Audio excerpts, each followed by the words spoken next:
Hi hello नमस्कार मित्रमैत्रिणी. काल संडे स्पेशल बघा मस्त की नॉनव्हेज जेवण बनवतं. गरमागरम तांदळाच्या भाकरी होत्या, छानपैकी झटपट अशा तांदळाच्या भाकरी बनवून घेतल्या होत्या.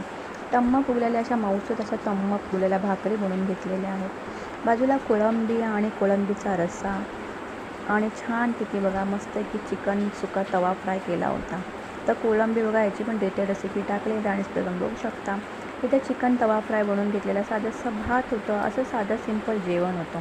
कोळंबी फ्रेश मस्त भेटली होती आणि छानपैकी चिकन सुका तवा फ्राय आणि कोळंबी फ्राय केली होती आणि कोळंबीचा रस्साही बनवून घेतलेला वांगा बटाटा टाकून. छानपैकी असं जेवण होतं साधं सिंपल. आजचं जेवण म्हणजे आवडल्यास लाईक शेअर सबस्क्राईब करायला विसरायचं नाही. पुन्हा व्हिडिओ नंतर ते बघायला. तोपर्यंत बाय बाय. मग या जेवायला.